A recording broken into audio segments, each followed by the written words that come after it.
ଉଣେଇଶ କାଳବୈଶାଖୀ ବର୍ଷା 11 ଜିଲ୍ଲାକୁ ପ୍ରବଳ ବର୍ଷା ନେଇ ସତର୍କ ସୂଚନା। ଭୁବନେଶ୍ୱର ପ୍ରବଳ ଗୁଳିଗୁଳିରୁ ରାଜ୍ୟବାସୀଙ୍କୁ ମିଳିବ ଆଶ୍ୱସ୍ତି।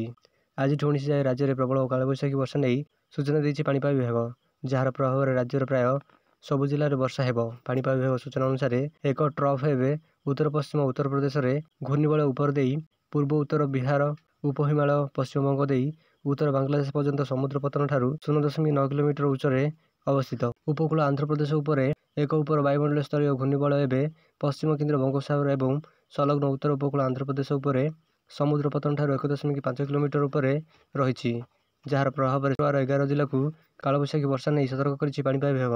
ସେହି ଜିଲ୍ଲାଗୁଡ଼ିକ ହେଉଛି ଗଞ୍ଜାମ, ଗଜପତି, ଖୋର୍ଦ୍ଧା, ନୟାଗଡ଼, କଟକ, ଯାଜପୁର, ଢେଙ୍କାନାଳ, କେନ୍ଦୁଝର, ମୟୂରଭଞ୍ଜ, କୋରାପୁଟ ଏବଂ ରାୟଗଡ଼ା।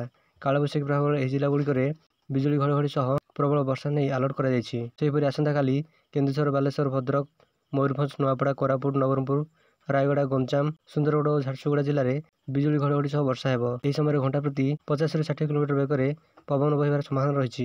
କଲେଜ ପିଲାଙ୍କ ଦ୍ୱାରା ସୁଭଦ୍ରା ସର୍ଭେ କରାଇବେ ସରକାର, ଶିକ୍ଷାବିଦ ଓ ଅଭିଭାବକଙ୍କ ମଧ୍ୟରେ ଅସନ୍ତୋଷ। ଭୁବନେଶ୍ୱର କଲେଜ ଛାତ୍ରଛାତ୍ରୀ କରିବେ ସୁଭଦ୍ରା ସର୍ଭେ। ଘରକୁ ଘର ବୁଲି ତୃଣମୂଳ ସ୍ତରରେ ତଥ୍ୟ ସଂଗ୍ରହ କରିବେ। ନିଜ ମୋବାଇଲରେ ଇଣ୍ଟରନେଟ୍ ବ୍ୟବହାର କରି କାର୍ଯ୍ୟ କରିବେ। ସକାଳ 6ଟାରୁ 9ଟା ମଧ୍ୟରେ ସର୍ଭେ କରିବେ। ପ୍ରତି ସର୍ଭେ ପିଛା ସେମାନଙ୍କୁ 25 ଟଙ୍କା ଲେଖାଏଁ ମଧ୍ୟ ପ୍ରଦାନ କରାଯିବ। ଏଥିପାଇଁ ତାଲିକା ପ୍ରସ୍ତୁତ କରି ପଠାଇବା ନିମନ୍ତେ ଉଚ୍ଚଶିକ୍ଷା ବିଭାଗ ପକ୍ଷରୁ ସମସ୍ତ କଲେଜ ଅଧ୍ୟକ୍ଷ ଓ ବିଶ୍ୱବିଦ୍ୟାଳୟ କୁଳସଚିବଙ୍କୁ ନିର୍ଦ୍ଦେଶ ଦିଆଯାଇଛି।